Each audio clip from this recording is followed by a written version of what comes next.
And now, ladies and gentlemen, please join me in welcoming to the stage Mary Mitchell Friedman. Good evening.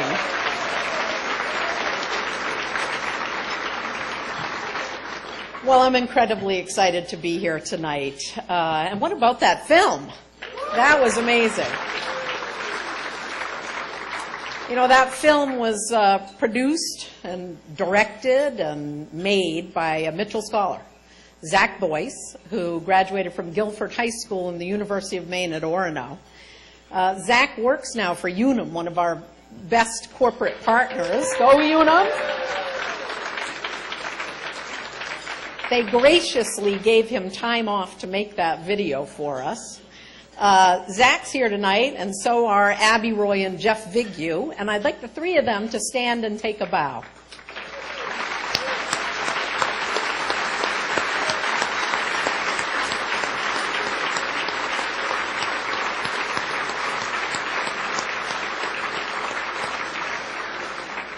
And you know, the real stars of that film, I think, were Abby's parents and Jeff's parents, and they're here tonight, and I'd like them to stand and take a bow as well.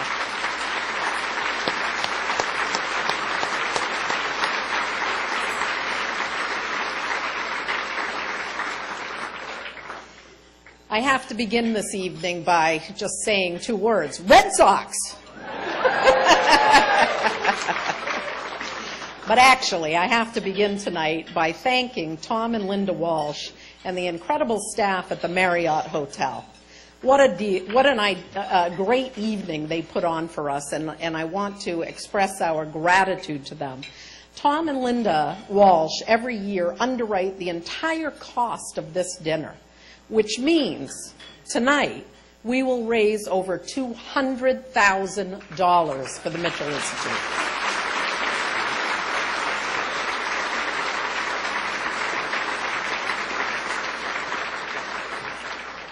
Senator Susan Collins is here with us tonight, our very special guest.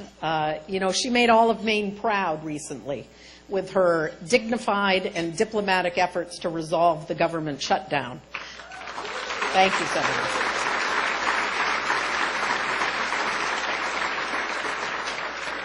She'll share with us tonight her thoughts on the need for an educated workforce and an educated student population here in the state. I want to take a few minutes now to thank our sponsors tonight. Our prime sponsors are TD Bank and Linda and Stuart Price. I'm going to ask Larry Wold, president of TD's Maine Market, to please stand and be recognized, Larry, for your great contributions.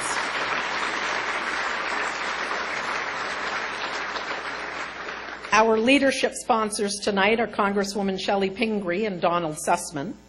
Our major sponsors are Right Express, Central Maine Power, and IDEX. Would representatives from those organizations please stand and be recognized?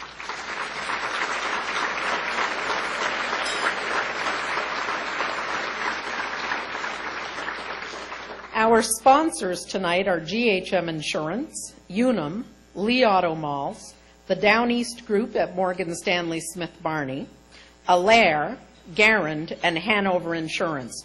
Would you folks please stand and take a bow?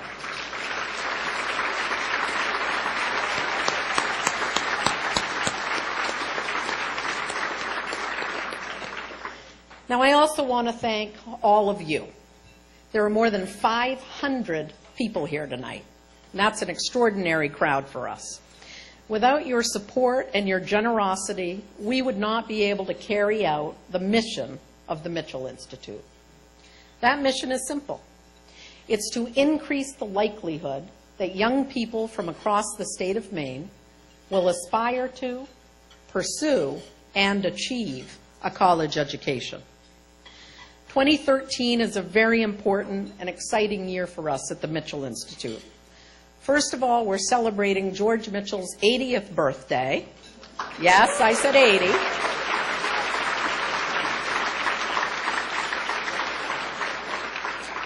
He just gave me such a look. And we're honoring his nearly 6 decades of public service to the people of the state of Maine, and in fact to the people across this whole country.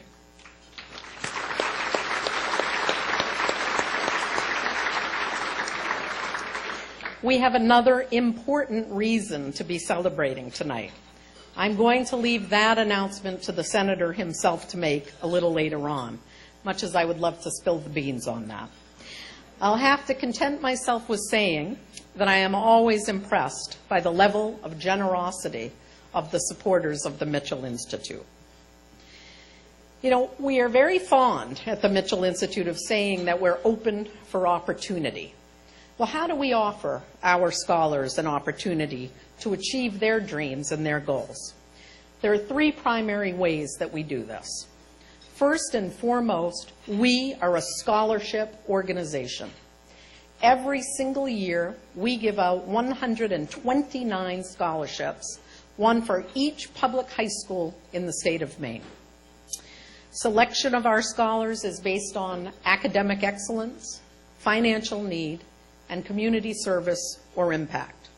I am incredibly proud to tell you that as of now, since 1995, the Mitchell Institute has awarded over $10 million in direct financial aid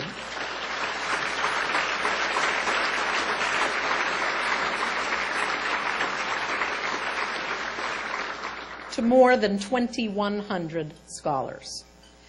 Right now we have 534 scholars in schools. 90% of them are right here in Maine. We have over 1,500 Mitchell alumni, and many of them are very active with our organization. The Mitchell Institute Alumni Council is an integral part of what we do. Tonight we have close to 100 Mitchell scholars with us. I'd like to ask them all to please stand up and be recognized.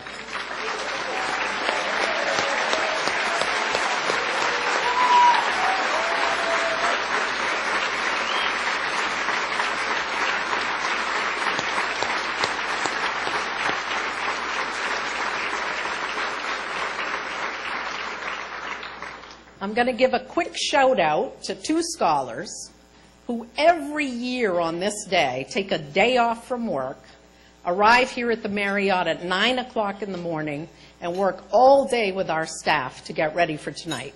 Xiomara Hernandez and Clint King, will you two please stand up and take a bow?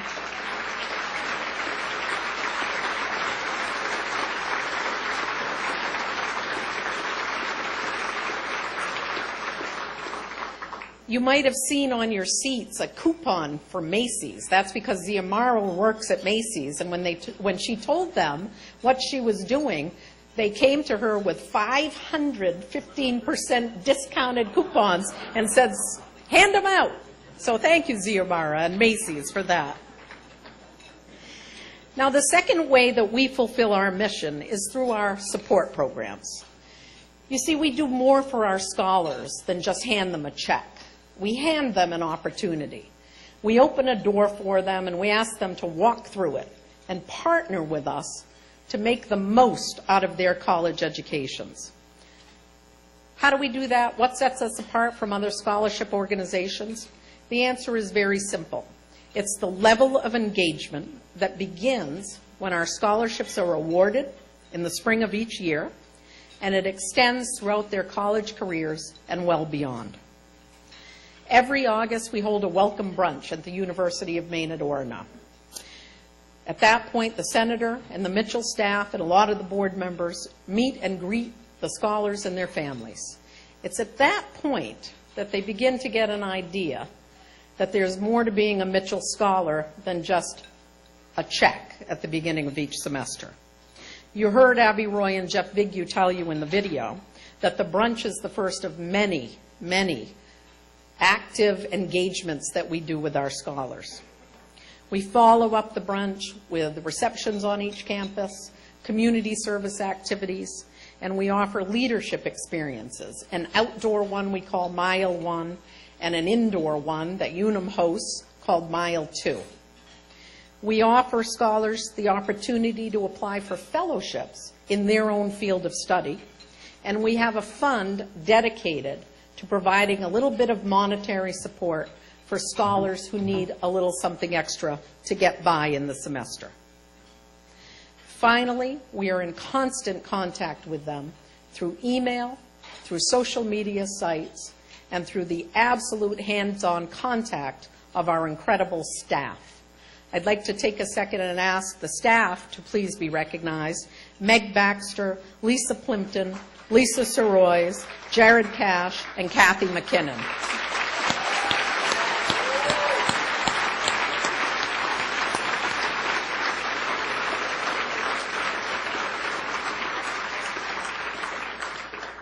Our persistence and support of our scholars pays off.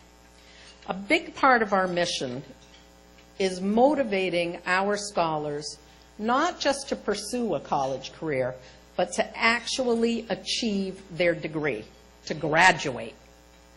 Mitchell scholars complete college at rates far above the national and state averages. In fact, almost 30% higher than the average in Maine. Now, that's a remarkable number. And it's more remarkable because 25% of our scholars are first-generation college goers. 25% of them are from families whose annual income is less than $20,000 a year. And 60% of them are from families whose income is less than the state median of $55,000 a year. The third way that we achieve our mission at the Mitchell Institute is in a broader context, and it relates not just to our Mitchell scholars, but actually to all school-age children in the state of Maine. Our Director of Research, Lisa Plimpton, has authored several groundbreaking studies regarding the barriers that Maine students face in aspiring to and obtaining a college degree. Our research has been widely shared throughout the state of Maine, and in fact throughout the country. We take very seriously our role in helping to shape education policy in the state of Maine. And we work collectively, our board, our staff, and our scholars, to motivate Maine students to achieve a college education and to break those barriers down. We are indeed open for opportunity at the Mitchell Institute. You'll be hearing from two Mitchell scholars tonight, from Senator Collins and Senator Mitchell. And you saw on that video just how the Mitchell Institute is making a difference in the lives of these young men and women. So now, I'd like to invite to the stage our first Mitchell scholar, Julia Spieldenner. Please give her a big welcome.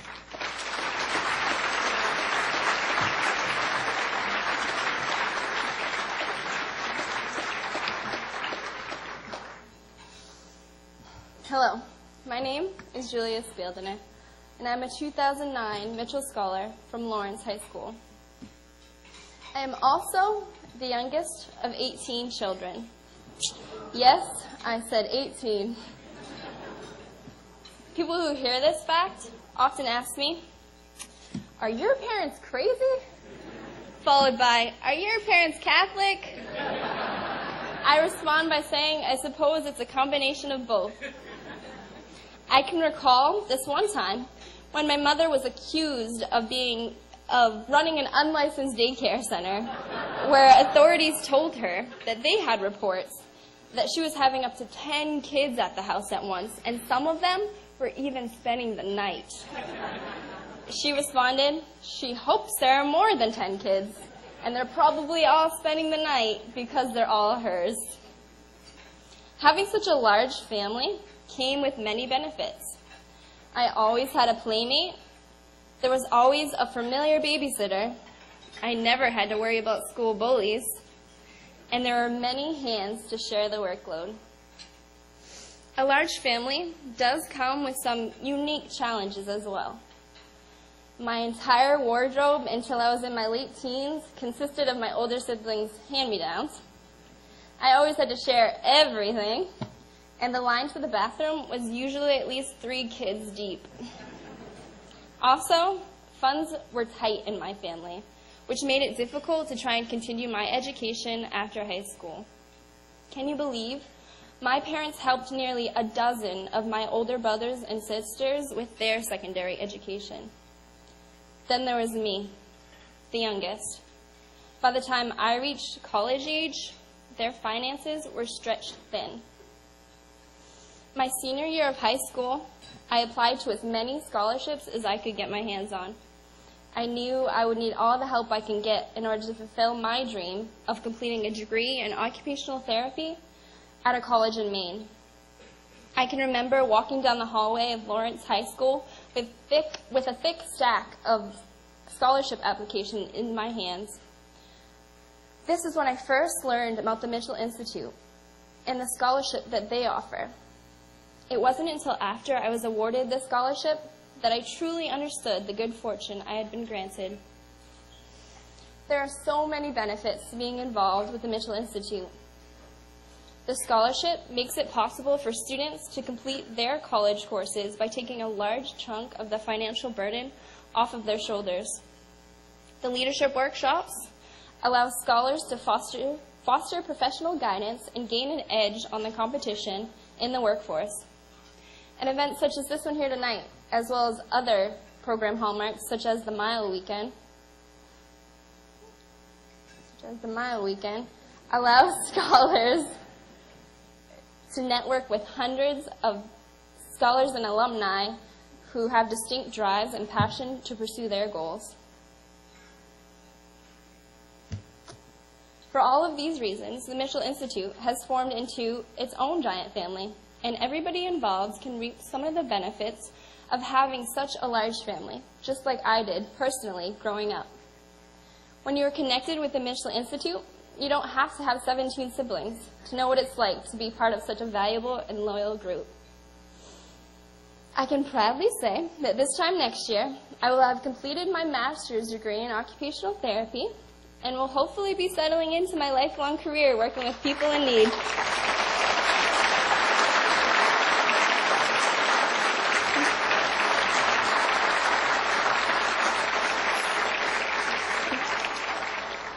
I will never forget those who helped me get to that point. My parents, who worked nights for the majority of their lives in order to care for their children during the daytime hours.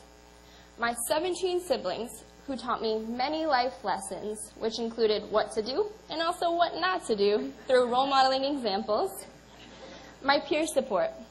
I have some great friends and a loyal and supportive fiance, as well as Senator George Mitchell and the Mitchell Institute, who have become a wonderful resource for me financially, socially, academically, and professionally. Every one of these resources gave me a boost when I needed it most, and my appreciation comes from deeply within.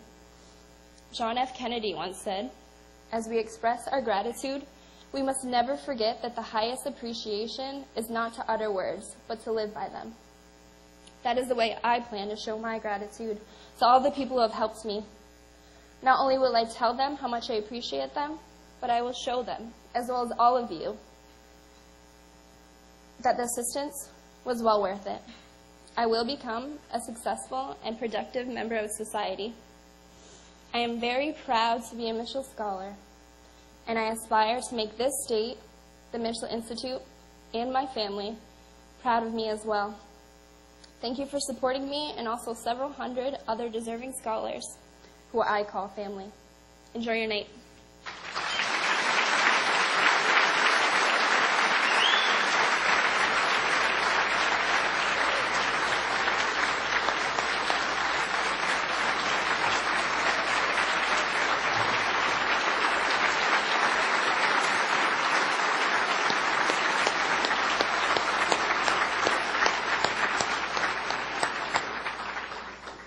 Thank you, Julia. I always try to get my remarks in first because it's impossible to follow the scholars. I'm sorry, Senator Collins, but it's going to be a tough road. This is the point of the evening where we have a little bit of fun. Every year at the Mitchell Institute, we do a raffle.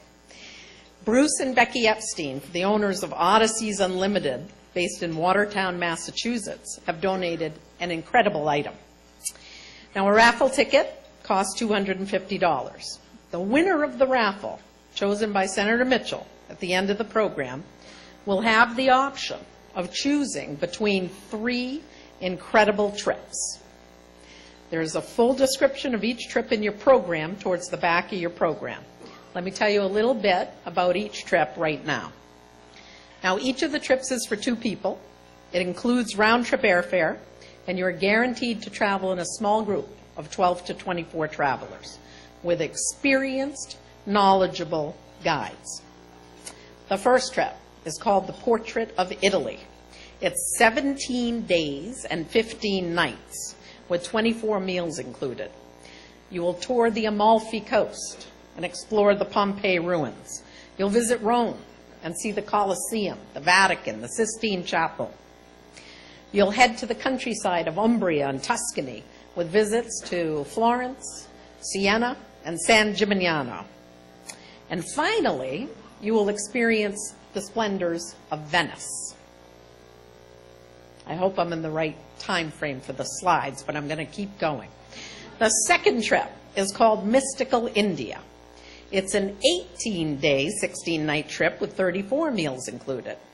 On that trip, if you choose it, you'll explore old and New Delhi, the pink city of Jaipur. You'll discover Agra's magnificent Taj Mahal. You'll spend a couple of nights at the Ranthambore National Park and Tiger Preserve. And you will also visit the holy city of Varanasi along the Ganges River and the temples of Khajuraho. Finally, on that trip, you would have the opportunity to take a camel safari and visit the local Miena tribespeople in Calico. That sounds like a good trip.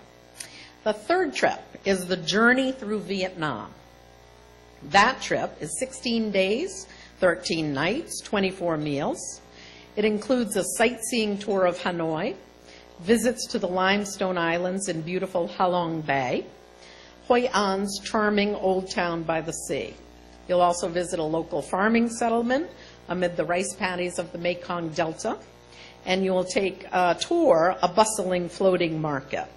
You'll travel on to Saigon or Ho Chi Minh City with its magnificent architecture and incredible restaurants. And finally, you'll have the chance to explore the famous or infamous Cu Chi tunnels. So what do you need to do to win one of these great trips? You need to fill out a raffle ticket. They're in your programs. We've tucked it into everybody's program. If you don't win, you've given our scholars an incredible, wonderful donation of $250. If you do win, you'll know by the end of the night, you get to choose the trip of a lifetime. Now, there are scholars at each of your tables designated to collect your tickets so that we make sure everybody's ticket goes into the very high-tech basket we use for this. You have to remember, we're in a closed room here, only 500 people. Last year, we only sold 80 tickets, so you've got a good shot of winning. I encourage you to fill those tickets out. If you want to increase your odds, buy more than one, but just fill out a separate ticket for each one. I'll remind you during the night when it's time to give your tickets to your scholars. I see people now just filling them out. We like that. All right. I think I've got to pull out the old standby and just say Red Sox right now. I'd like now to introduce you to our Chief Executive Officer of the Mitchell Institute. Her name is Meg Baxter. Meg comes to us from 20 years at the United Way in Portland, and she brings with her to our organization incredible leadership skills and a true affinity for the stories of our scholars. I'm going to ask that back corner to quiet down so you can hear Meg. So Meg, come on up.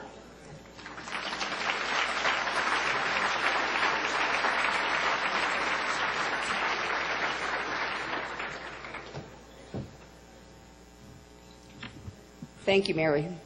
Hello, everyone.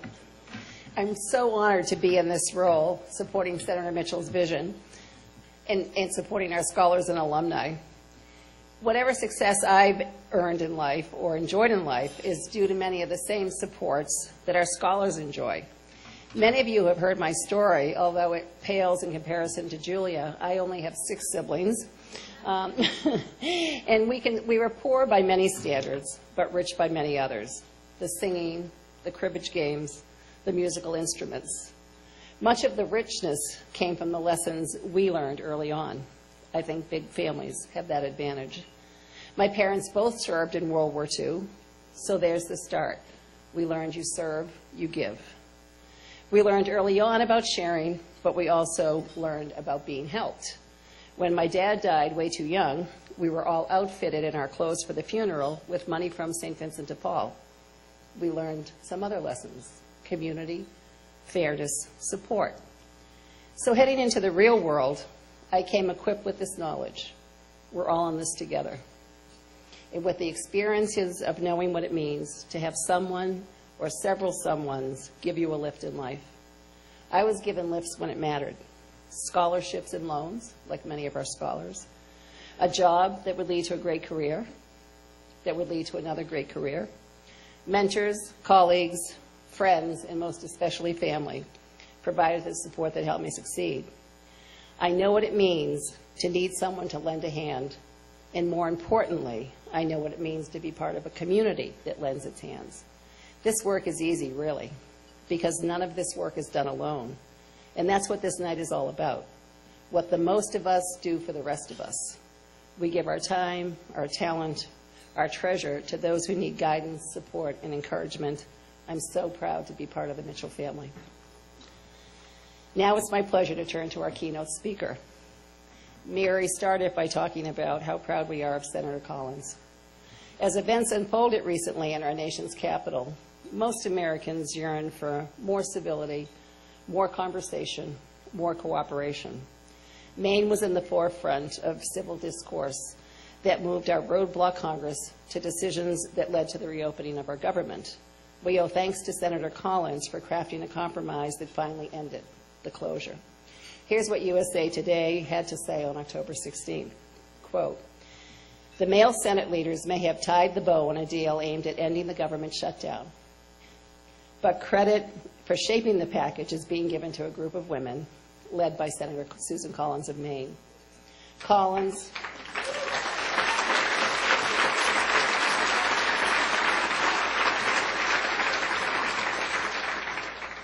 Collins, a moderate Republican in her third term, was the leader of a bipartisan group of 14 senators, 6 of them women, who developed a compromise to end the 16-day partial federal shutdown and temporarily raise the debt ceiling so the nation isn't on the brink of default." End quote. Senator Collins exhibits the traits we like to think are characteristics of all Mainers: civil, hardworking, honest, persistent. So, and I have to make a note to all the scholars out there. The next time any of you has a hard time getting up in the morning for that early class, remember this: Senator Collins has never missed a roll call vote.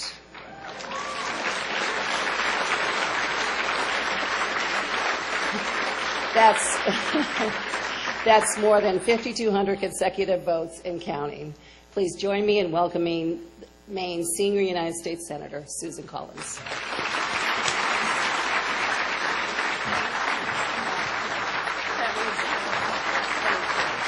Thank you.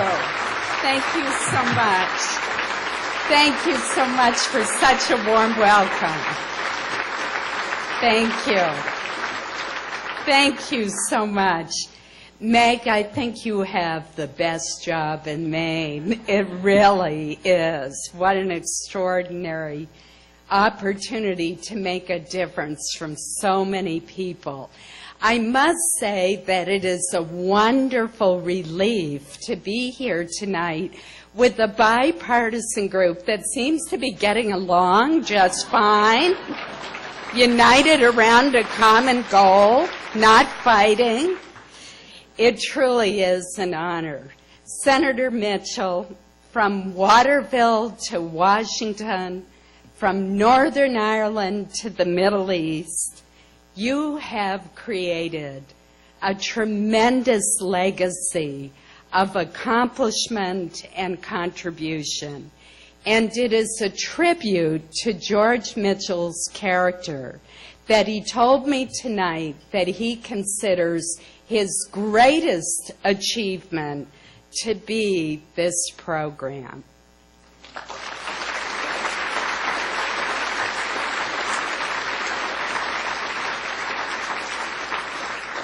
And as you've already heard tonight, since 1995, the Mitchell Scholars Initiative has helped more than 2,000 Maine students realize their dream of a college education.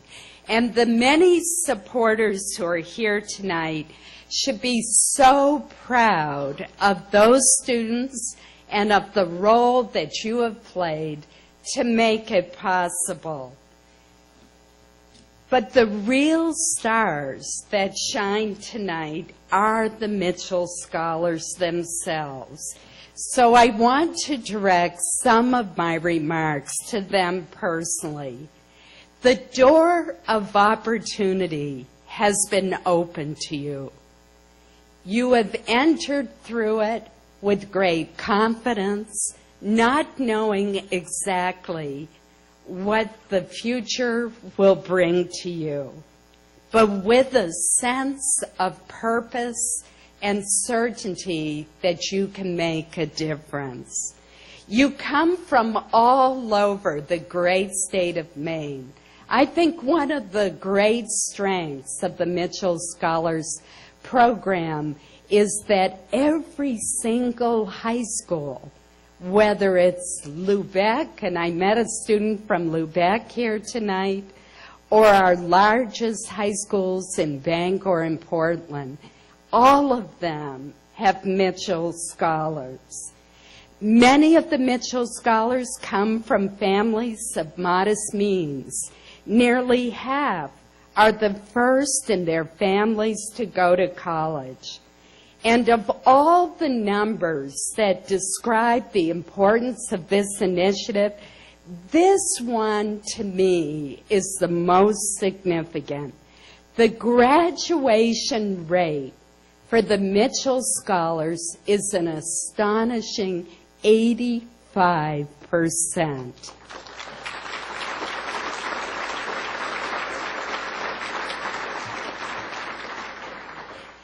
The value of education can be described in many ways, and not surprisingly, it has never been described better than in an interview with Senator Mitchell on the institution's website.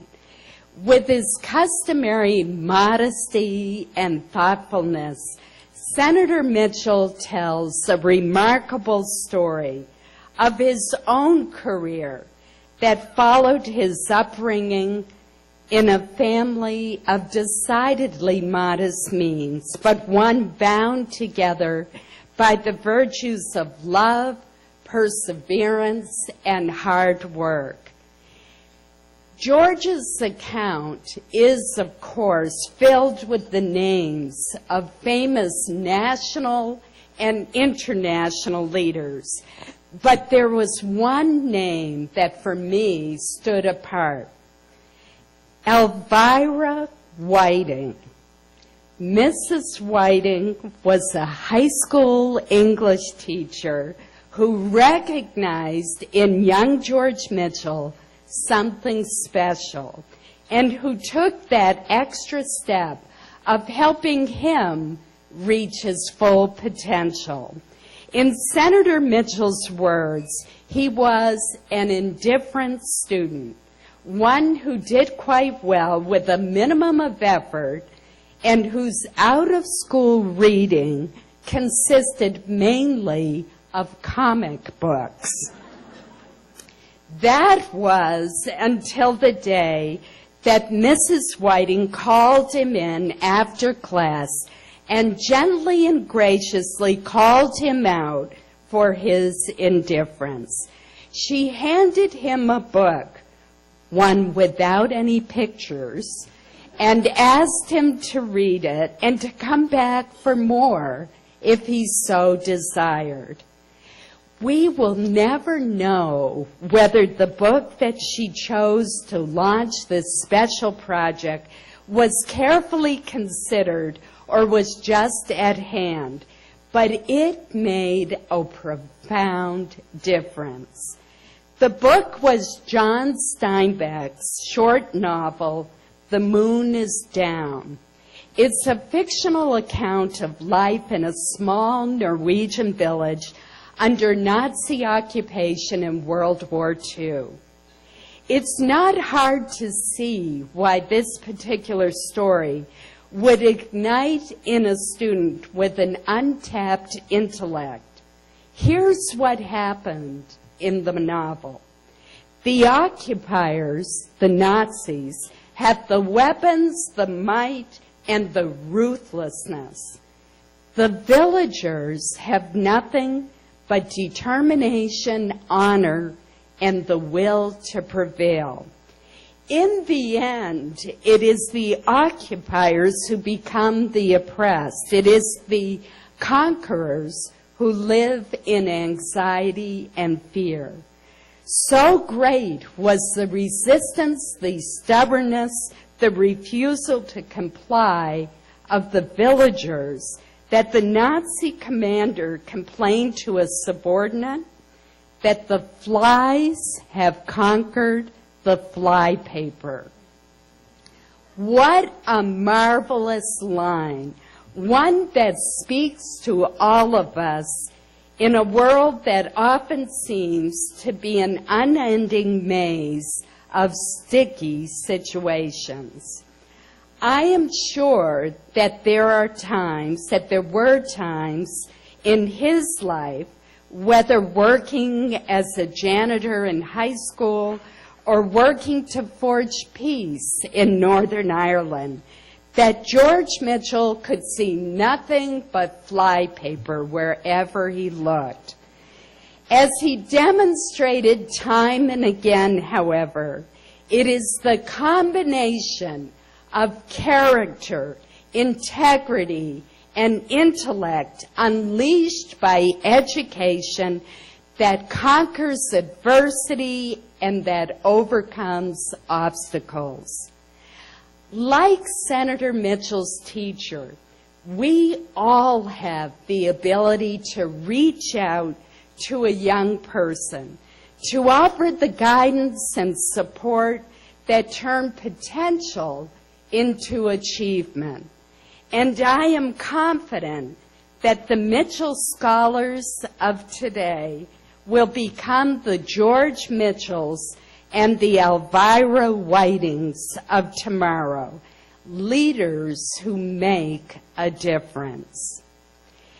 This initiative is about reaching out today to strengthen tomorrow.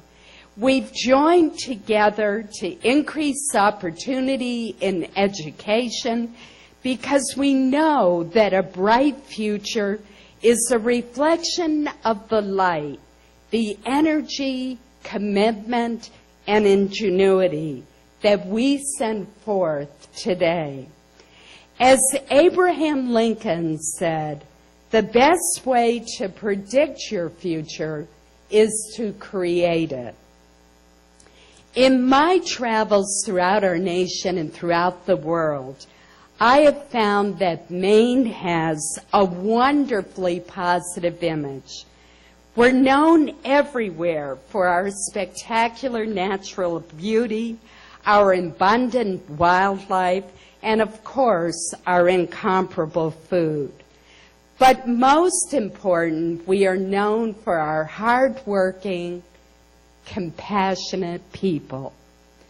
Lesser known, but no more important, is Maine's proud history of innovation and invention with a particular focus on practical problem solving.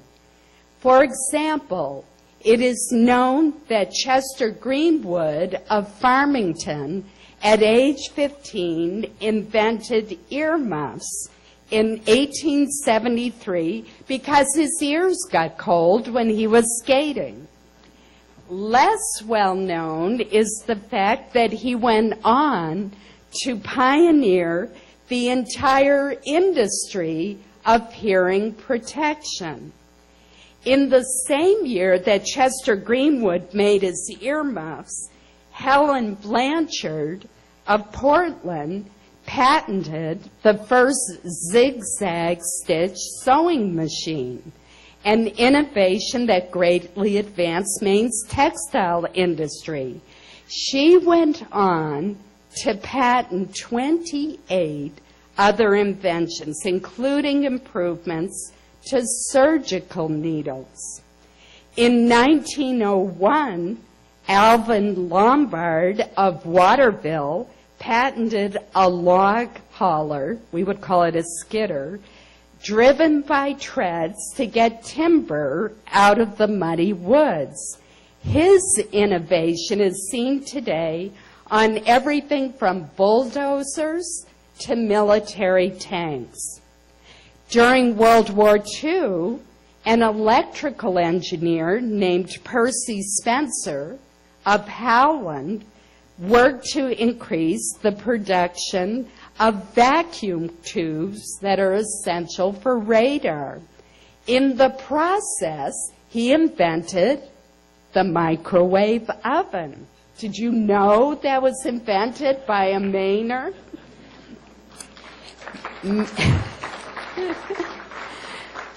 Mainers, I could go on and on, L.L. Bean, there's so many others. Mainers innovate in ways that make daily life better, and they innovate in ways that change lives. Victor McCusick grew up on a dairy farm in tiny Parkman, Maine, and attended a one-room school. After barely surviving a serious illness as a teenager, he set his sights on becoming a doctor. And with the support of his parents, the teachers, and his small community, he achieved that goal. In 1957, Dr. McCusick had earned a faculty position at Johns Hopkins University and had a thriving practice. Then came a dramatic shift. Suspecting that one patient's many severe problems were caused by a single genetic defect, he devoted himself to the then unknown field of genetics, and he is widely considered to be the founder of genetic medicine. Now, I'm sure that many here tonight are familiar with another McCusick, Vinson, the former Chief Justice of the Maine Supreme Judicial Court. How fascinating it is that a scientist devoted to genetics had a twin brother who also grew up to live a life of uncommon accomplishment and service to others. The support and encouragement that these two brothers received along the way underscored the importance of opening the doors of higher education to all. Today, from biotechnology to agriculture, Mainers continue to innovate. And one of the most exciting and promising developments, in my judgment, is deepwater offshore wind energy technology. The University of Maine, in concert with academic and industry partners, has developed and launched a prototype floating wind turbine that has the potential to position Maine as the global leader in the race to develop deepwater offshore wind technology. And we have in these students the talent, the skill, and the knowledge right here in Maine to win this race.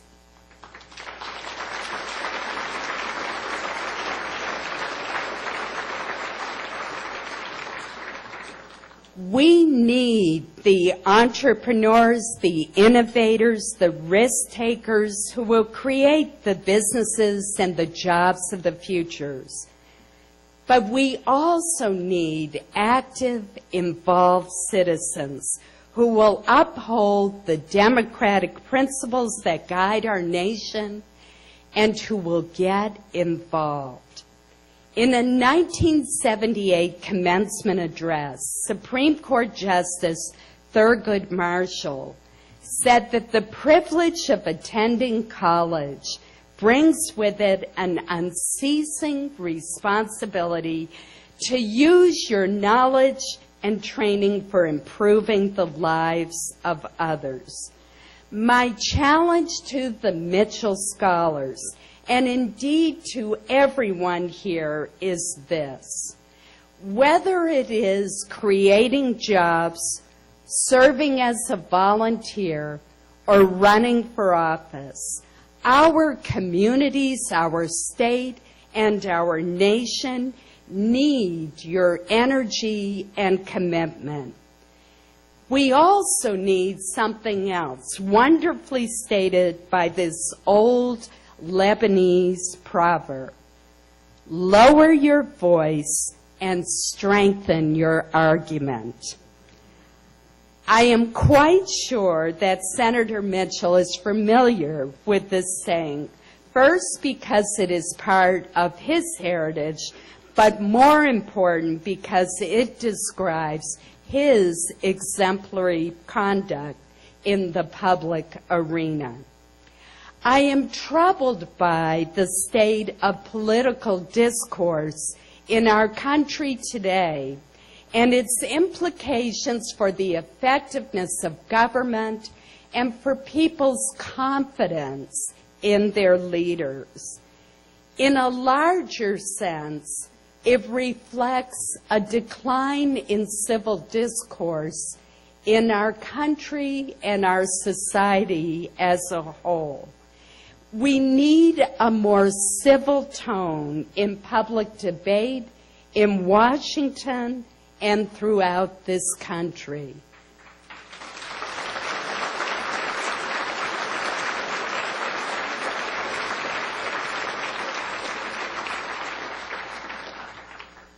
Addressing the real concerns of our citizens must be the focus of all in public service.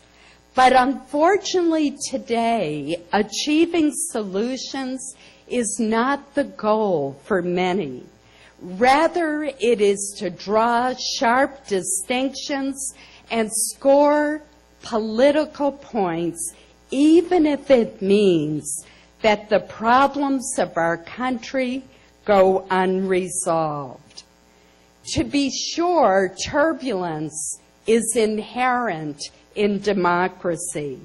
As Thomas Jefferson said, the boisterous sea of liberty is never without a wave.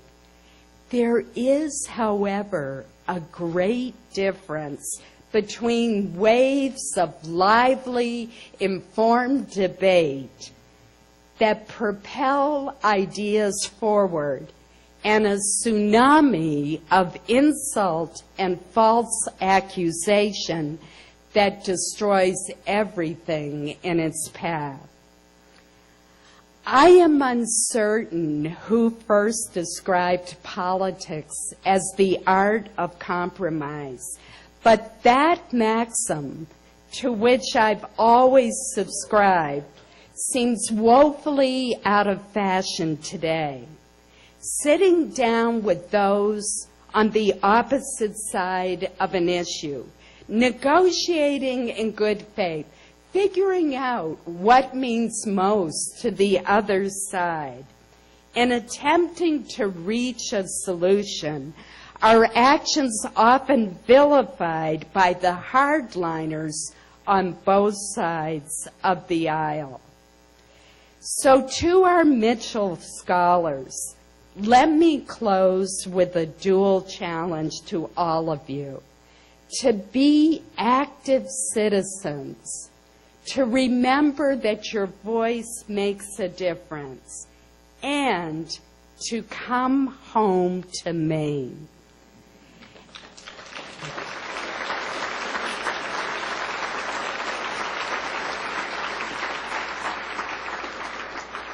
Once you complete your higher education, whether it's out of state or here in Maine, whether it's at the beginning of your career or later, please come home and apply your talent, your energy, your education, and your enthusiasm here in Maine.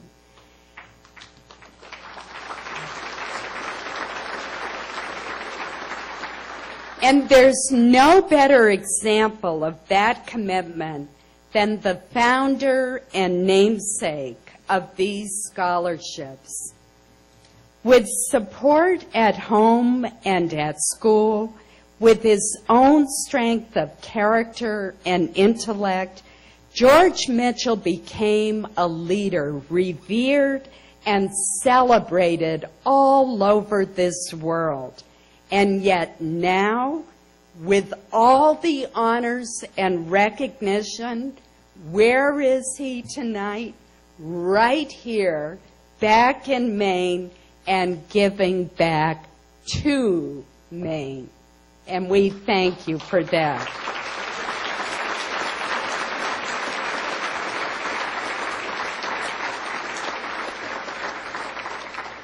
Thank you, Senator Mitchell, for all of your service and for the inspiration that you provide. Thank everyone here for supporting this initiative that is so important to Maine's future.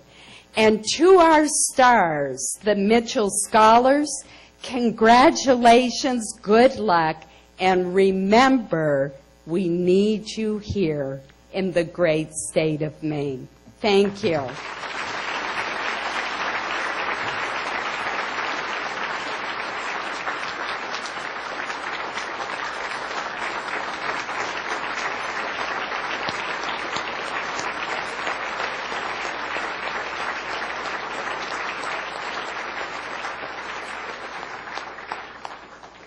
Senator Collins, thank you for those very inspirational words. And I know everyone here joins me in saying that we believe that you will be the person to bring the art of compromise back into fashion. So thank you. It is my very great pleasure to introduce our next Mitchell Scholar speaker. Please welcome Eric Haskell.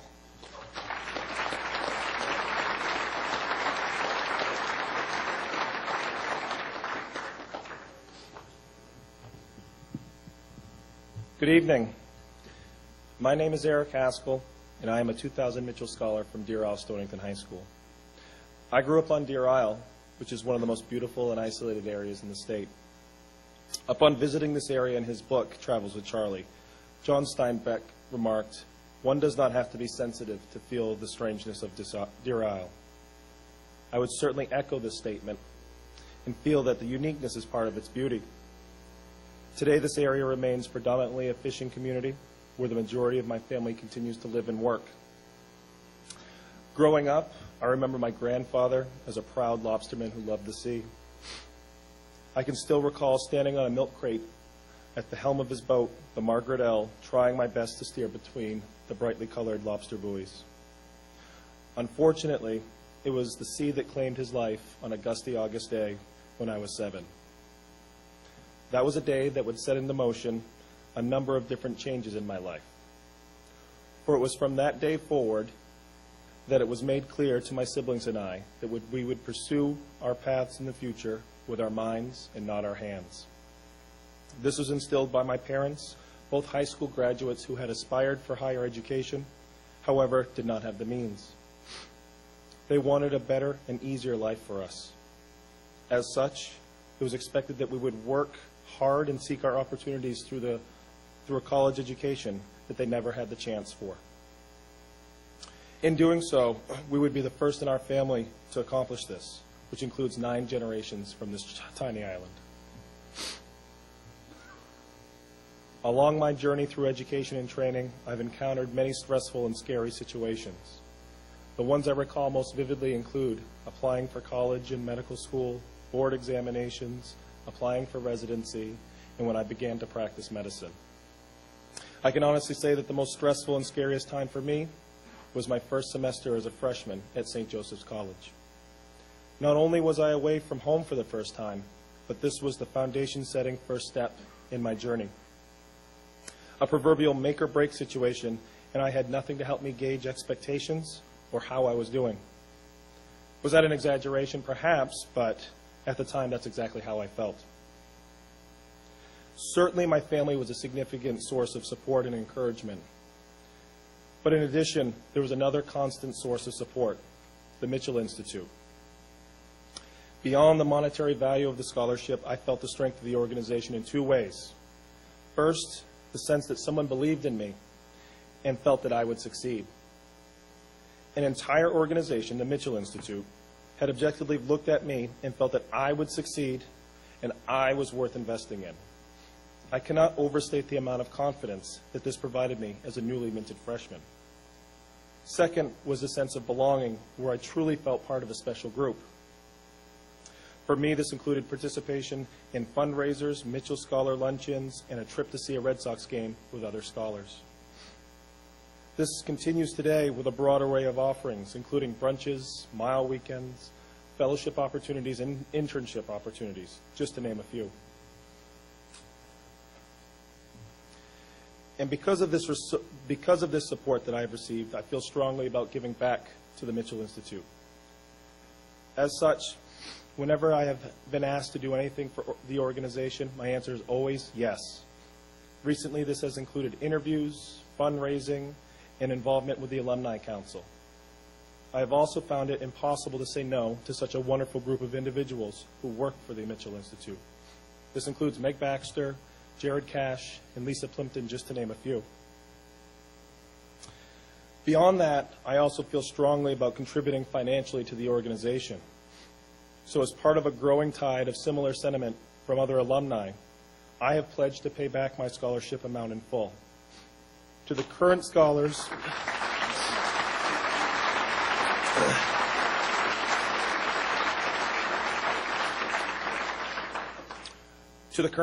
and alumni in attendance tonight, I challenge you to do the same. Perhaps not all at once, but with time and financial security, consider making giving back to this organization one of your priorities. My hope is that this becomes the standard of the future and contributes not only to the stability of the organization, but its continued growth. Thank you and have a great evening.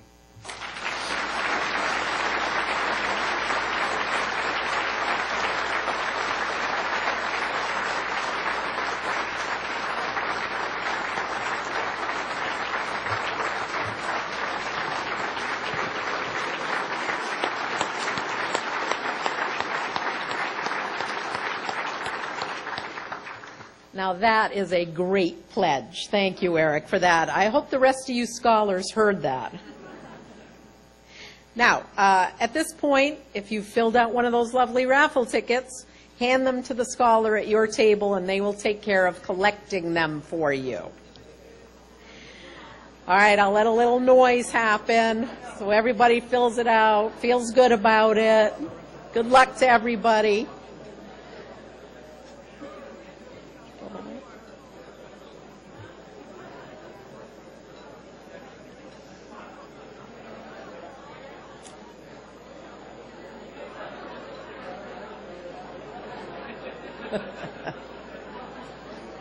Okay, we're going to try to move on just a little bit. You'll see your scholar, but we can hand that along to them. They'll take care of it, I promise. Thanks, guys. Okay, as you know, every year, one of our constant priorities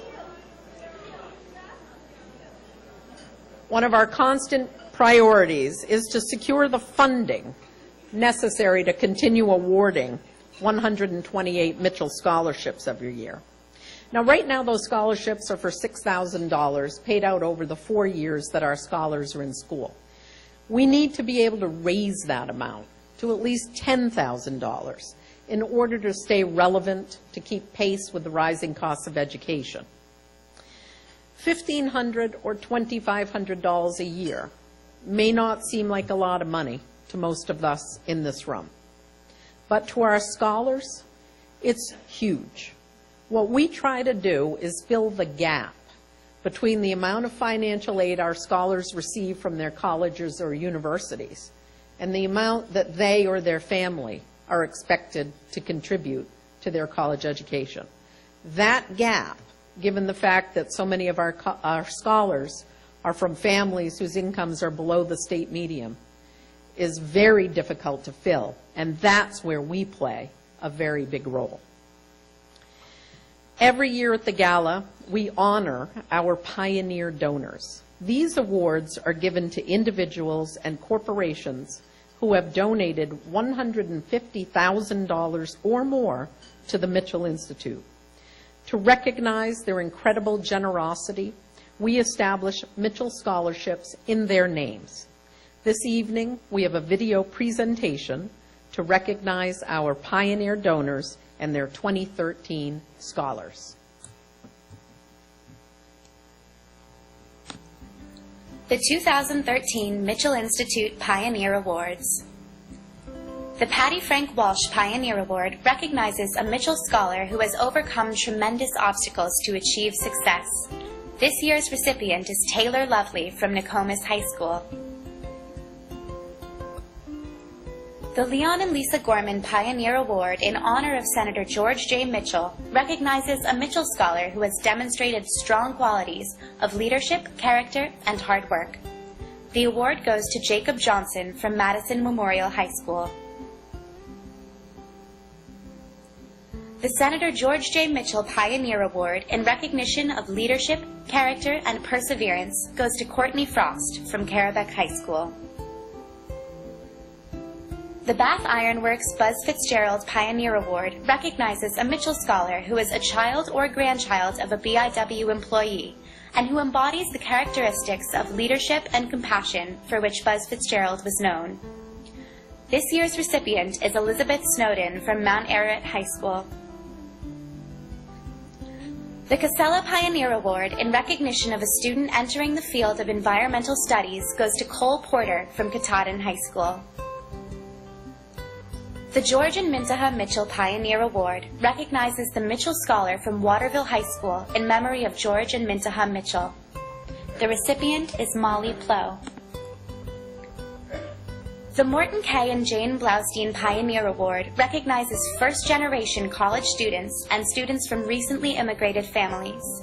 This year's recipient is Tariqua Lema from Bonnie Eagle High School. The Sam L. Cohen Foundation Pioneer Award recognizes the Mitchell Scholar from Biddeford High School.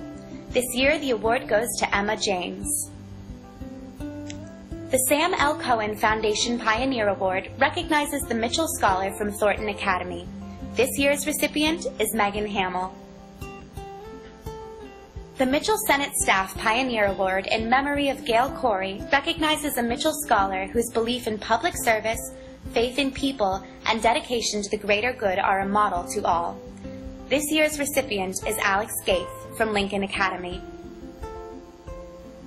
The Ott Family Pioneer Award recognizes the Mitchell Scholar from Gorham High School who has demonstrated academic promise and a history of community service. This year, the award goes to Michelle Pham. The John and Nellie Jackson Pioneer Scholar Award recognizes a student attending Maine Maritime Academy who represents personal humility and hard work. This year's recipient is Brett Lyons from Washington Academy. The Janet Fraser Mitchell Pioneer Award recognizes a Mitchell Scholar at Colby College with a preference towards those majoring in English literature. The award goes to Alyssa Andrews from Oxford Hills Comprehensive High School. The Walt Disney Company Pioneer Award recognizes a Mitchell Scholar who has demonstrated an interest and talent in the arts. This year's recipient is James Miller from Ellsworth High School. The Jack and Charlie Canning Pioneer Award recognizes a Mitchell Scholar from the Greater Augusta area who has demonstrated academic growth, leadership, and enthusiasm for the community. This year, the award goes to Corey Peckham from Gardner Area High School. The Bill Ryan Pioneer Award recognizes a Mitchell Scholar with financial need and demonstrated commitment to community who plans to pursue a career in business. This year's recipient is Mindy Downing from Penquist Valley High School. The Harold Alfond Pioneer Award recognizes the Mitchell Scholar from Dexter High School. This year's recipient is Andrew Levenseler. The Harold Alfond Pioneer Award recognizes the Mitchell Scholar from Messalonsky High School. This year, the award goes to Morgan Clements from Messalonsky High School. The Shepard Lee Pioneer Award recognizes the Mitchell Scholar from Lewiston High School. This year's recipient is Ahmed Hassan. The Ann Lamb Pioneer Award recognizes the Mitchell Scholar from Falmouth High School who has demonstrated a love of reading or literacy work, a commitment to environmental preservation or education, and an enthusiasm for community service. This year's award goes to Azad Jalali. The Reynolds Kerr Family Pioneer Award recognizes the Mitchell Scholar entering the field of engineering, mathematics, or the physical sciences. This year's recipient is Maria Anna Marati from Merrimack Valley High School. The Rockefeller Family Pioneer Award recognizes the Mitchell Scholar from Mount Desert Island High School.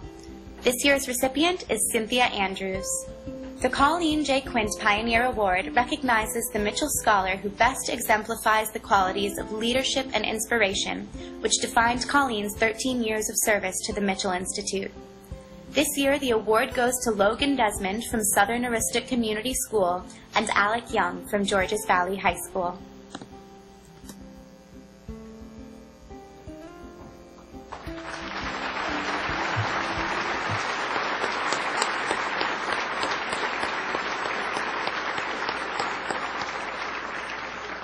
I'd like to ask our Pioneer donors and our 2013 Pioneer Scholars to please stand and be recognized.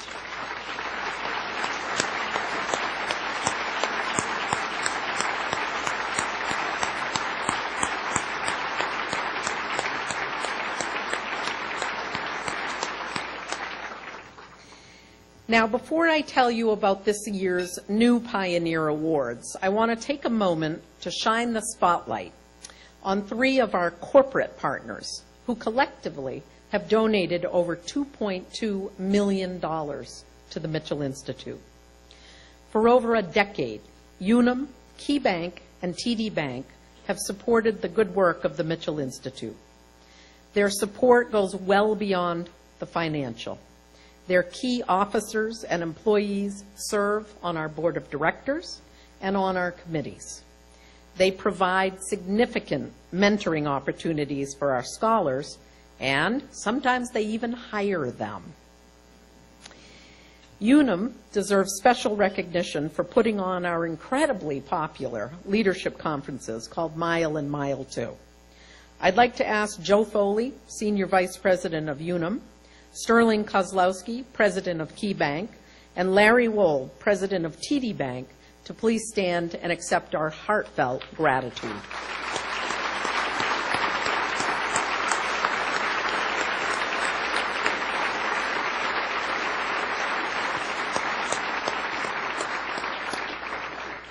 Now, as you know from that video, we honor with Pioneer Awards our donors who contribute in excess of $150,000 to the Mitchell Institute.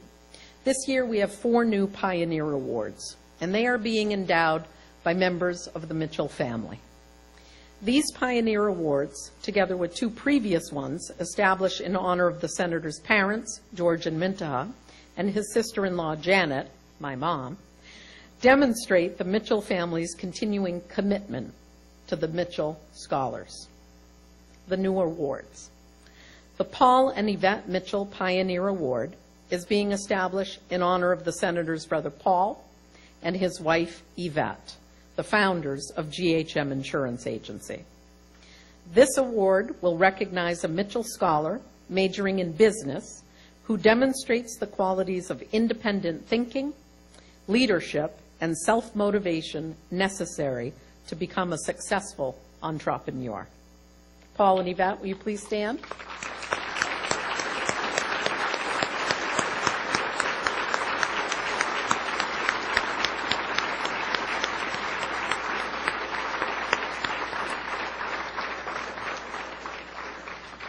The John and Prunella Mitchell Pioneer Award is being established in honor of the Senator's brother, Johnny, better known as Swisher, and his wife, Prunella. Swisher and Pryn worked for decades in the Waterville public school systems. Now, Swisher was a great basketball player. If you asked him, he'd say legendary basketball player. He was also the assistant basketball coach at Colby College for over 40 years. This award will recognize a Mitchell Scholar athlete who demonstrates the qualities of sportsmanship and leadership in and out of competition. Swishanat Prin, would you please stand and be recognized?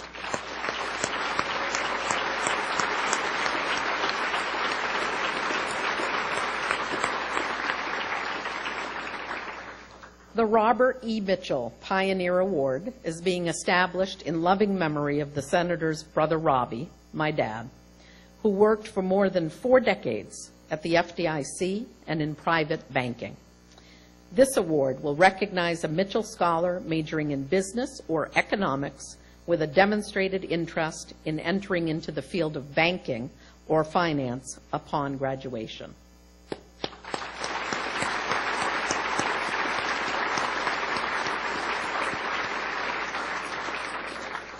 The Edward and Barbara Atkins Pioneer Award is being established in honor of the Senator's sister Barbara and in loving memory of her husband Eddie.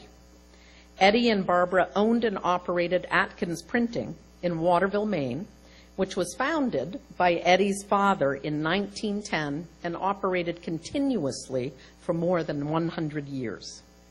This award recognizes a Mitchell Scholar attending the University of Maine at Orono who has an interest in marketing and communications with an emphasis on graphic arts and design. Barbara, please stand.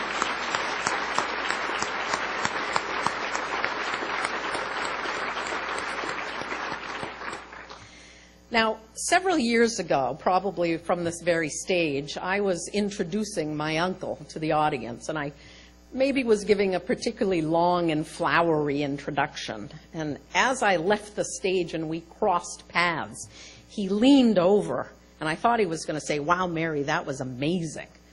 But instead he said, "Mary, your introduction was longer than my speech is going to be." So for years after that, I've contented myself with simply saying, "And now the man who needs no introduction." However, tonight, Uncle George, I'm going to break that rule by just a little bit. And I'm going to say to you, on behalf of 2,166 Mitchell Scholars, thank you for having the vision to create this incredible organization, for having the perseverance to ensure its continuation, and for being such an inspiration to all the young people in the state. George Mitchell.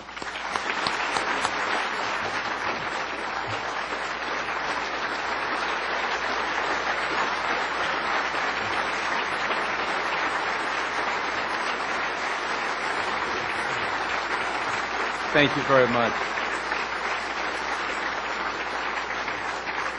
Thank you.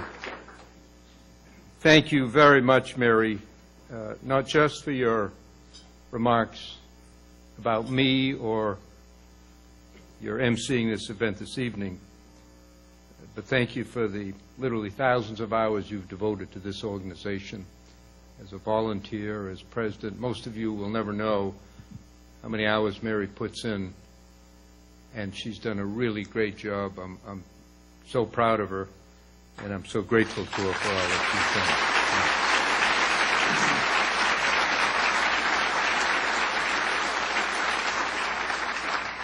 done. And Mary has led a board of volunteers, people who each lead a busy life, who devote hundreds and hundreds of hours to reviewing the applications, and each of them, in addition to volunteering their time and effort, has made a substantial financial contribution to our effort.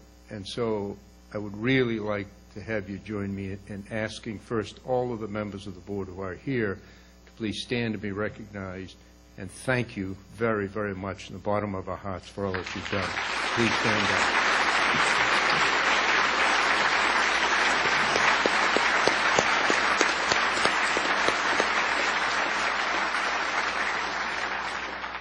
I'm very grateful to Senator Collins for coming this evening, delivering those wonderful remarks. I told her I've been all over Maine, but I never heard some of those stories before tonight. That was really great, Susan. We're so pleased to have you here. We're so grateful for your continued support and assistance. So, ladies and gentlemen, please join me in thanking Susan again for tremendous.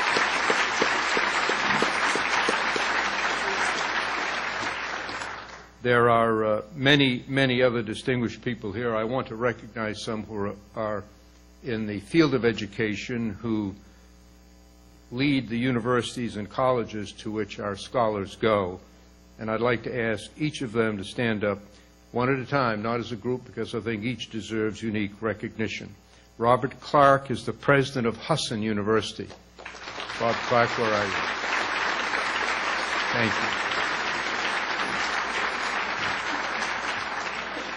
Clayton Spencer is the president of Bates College. Clayton, where are you?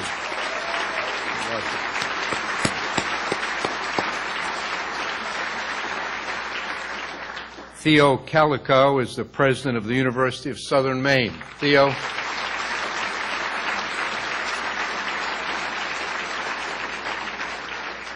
Jim DeLugos is the president of St. Joseph's College. I know Jim is over here, right over here. And Kate Rogers is the president of the University of Maine at Farmington.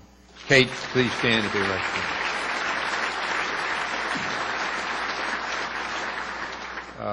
We also have distinguished political leaders here as well, and I'd like to recognize two of them. Elliot Cutler, who is an independent candidate for governor, is here, and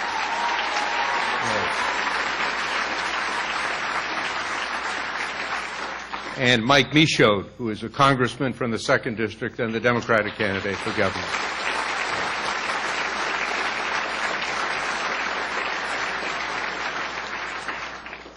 In our program, we want to be true to the three ways that we help students.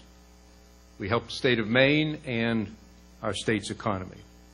And that is through our direct financial and program support, through advocacy in behalf of those needing education and having the talent to get it but not the money, and through research. To carry out our message, to keep pace with the rising costs of higher education, we must increase our endowment by 50%, and we must increase our award to our scholars by 70% in the near future. We need to recognize that tuition growth in the last 12 years in particular has unfortunately made the possibility of college even farther out of reach for many, many Maine students. College attainment in Maine remains the lowest in New England. That cannot continue. We cannot let finances be a barrier to our young people who have the drive and the talent for further education. In our own state, in our country, in every society, there are heartwarming stories of men and women who reach the pinnacle of success in life in almost every field with little or no education. But we all know that will become increasingly rare in the future. Knowledge, skill, the need to learn more, to know more, is going to be required for success in virtually every area of human activity. And we cannot let our state fall further behind. Here are the latest numbers from a joint project which we conducted with the Maine Department of Education. We followed the education histories of the more than 18,000 Maine youngsters who entered the 9th grade in 2002. 78% of them graduated from high school in June of 2006. Think about the implications of that. 78% graduated from high school. 46% of them enrolled in college that fall. 39% returned for the second year of college, and 29% completed an associate or bachelor's degree by 2012, 10 years after they graduated from high school. So out of over 18,000 ninth graders from 2002, about 5,000 made it through college within 10 years. That means that 13,000 Maine youngsters didn't go on to college, and a disturbingly high number of them didn't finish high school. We will never know what talent was not unlocked, what ambition was not realized, what dream was not achieved, what great doctor or teacher or artist or engineer or entrepreneur might have been among them. And what we do know is that it's not just their loss, it's ours. Ours as a state and a community. It is our task, our goal, our reason for existence in this organization to make it possible for every child in Maine, not just majority, not just most, not almost all, but every child in Maine to be able to go as high and as far as talent, willingness to work will take them. There should be no barrier. And it is a fact that the greatness of America rests largely upon the fact that this is the first true meritocracy in all of human history, where everybody had a chance to get ahead. But that won't happen in the 21st century and beyond if such a substantial number of our young people don't have the opportunity to realize their dreams. We can do it. Our scholars' college graduation rate, as Mary told you, is 85%, far higher than the Maine average, far higher than the national average. And that high graduation rate is evidence how the model that we have developed is working. And the quality of our scholars is very high. You've heard tonight from Julia and Eric, from Abby and Jeff. You've met others at your table. And what you know, and what I can say to you with absolute certainty, is as impressive as those from whom you heard is, they are representative of all of our students. Any one of them could have been up here and made the same powerful impression as those from whom you heard. In fact, right here at our table is Paul Suter. I don't want to embarrass you. I know you didn't expect this. He grew up in Oakfield, small town in Aroostook County, went to Southern Aroostook Community School. Then he graduated from Bates. Then he devoted a couple of years to teaching school, part of Teach in America, in urban areas. And now he's in his second year at Harvard Law School. Stand up.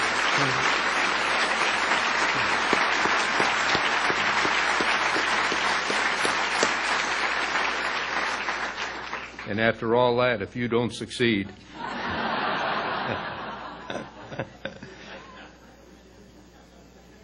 look, we all know we don't need new studies, we don't need new data, we don't need new anything. A vibrant economy for our state requires an educated workforce.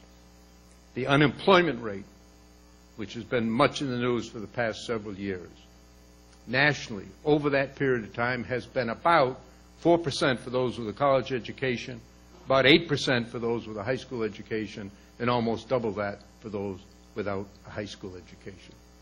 Income over a lifetime, almost inevitably, and certainly for the broad mass of people, is much higher by a substantial, substantial amount. So we've got to do better here in Maine by our young people so they can do better for all of the people of Maine. To continue our work, the Board of Directors and the staff of our Institute, in consultation with Heather and me, have undertaken to raise $10 million over the next couple of years. Mary alluded to the fact earlier that I'm going to make an announcement about that, and I'm going to do so now, and I'm very pleased to say that we have already raised $5 million toward our campaign.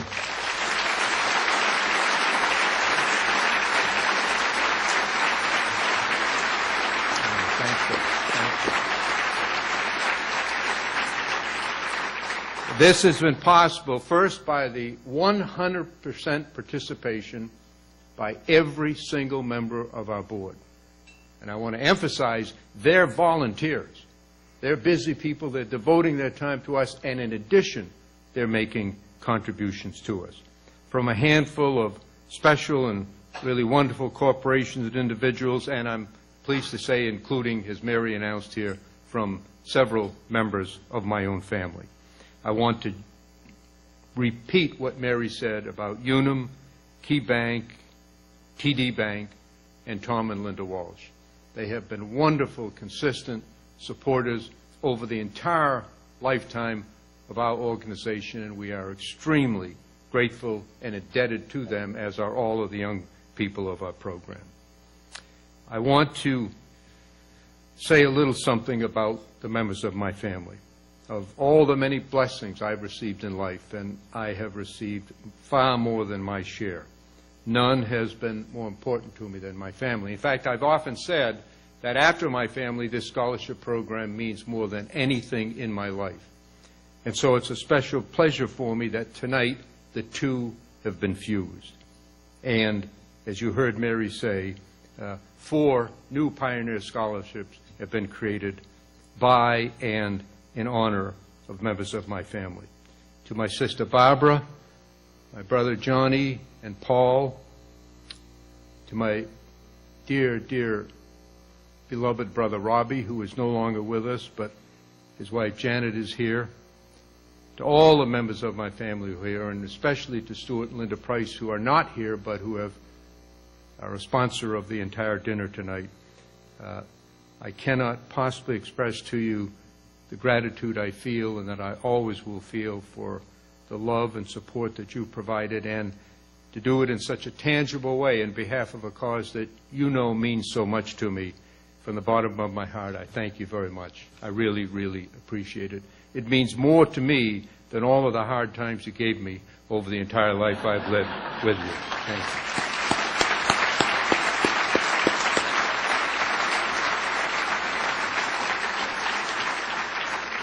I do want to mention one other member of my family by marriage.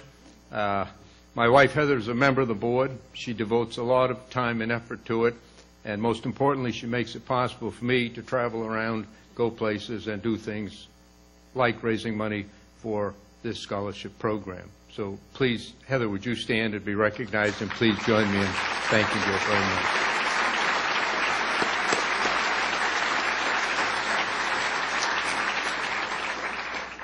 We're really thrilled with the response to date. We look forward to sharing further with you our plans as we proceed. We know what we're doing is right.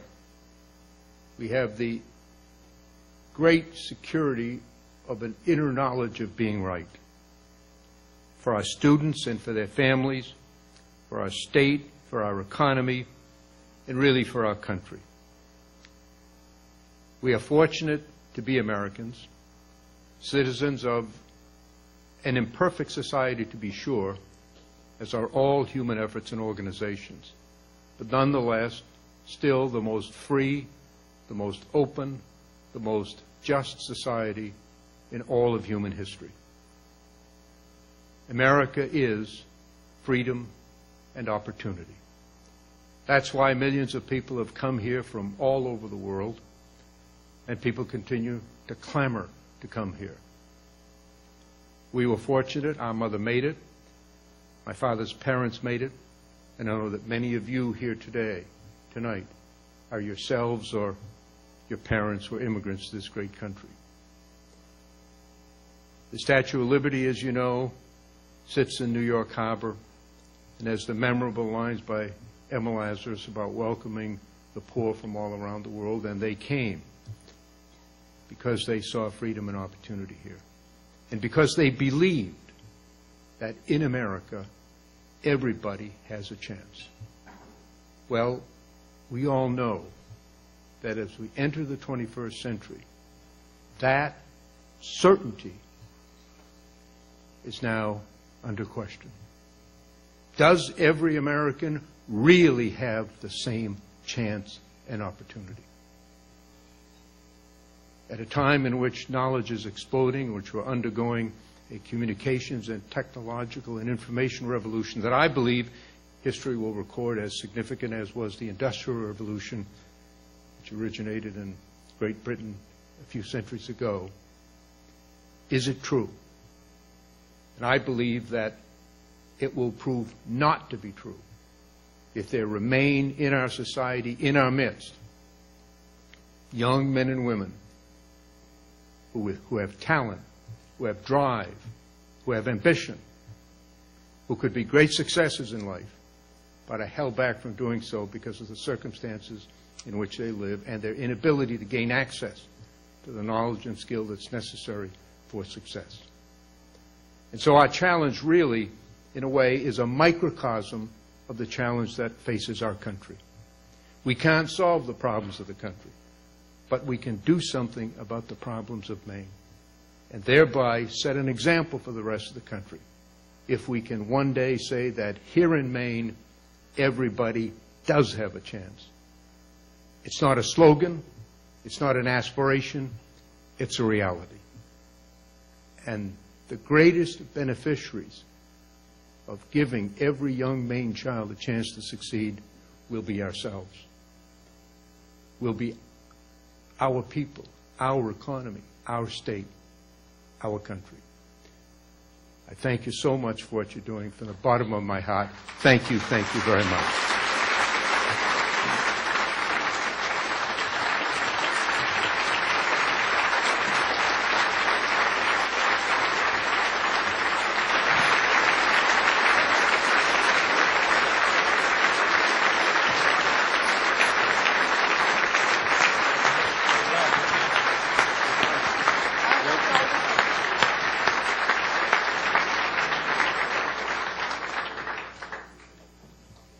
He was trying to run away without picking a raffle winner.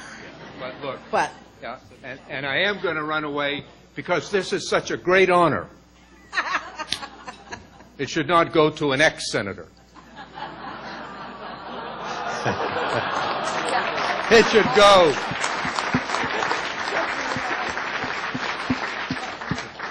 Besides, if I picked my wife, I'd be in trouble. So If Susan picks her, she's in trouble. So I get to make one person happy. And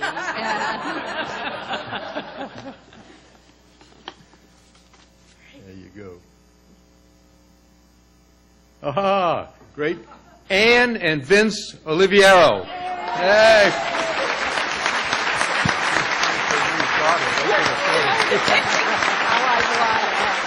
Come on up. Come on up.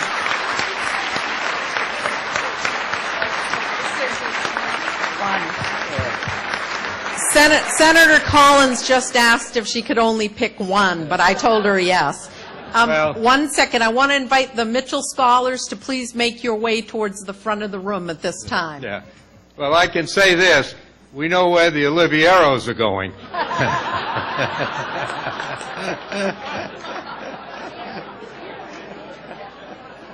Come on up.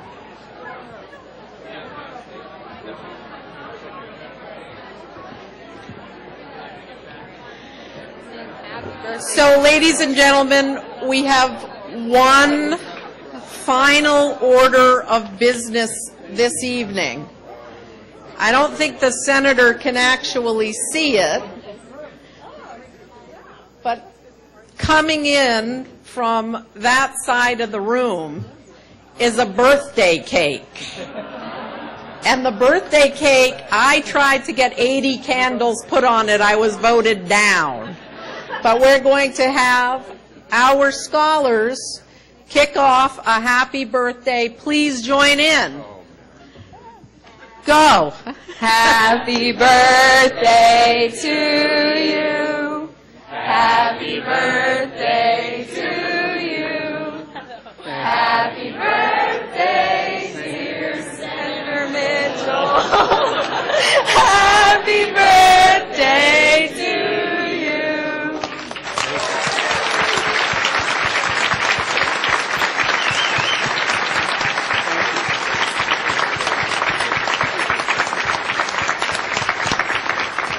So, ladies and gentlemen, thank you from the bottom of our hearts, from all of these fine young men and women up here. We appreciate your support. Thank you for coming. Have a great night.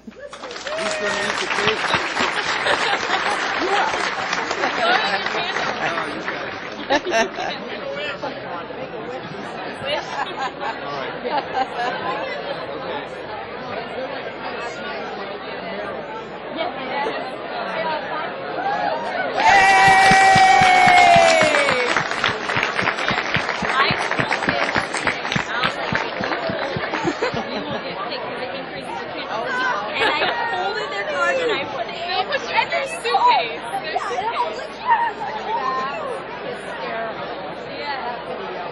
Amazing. You did such great work. Oh my God. That was awesome. You're all set up here now, right? We're gonna, because we have all the scholars here, we're gonna get them all up here so we can do a photo. Get out of here. You guys want to come up? We're gonna do a photo for the scholars while everyone's down there.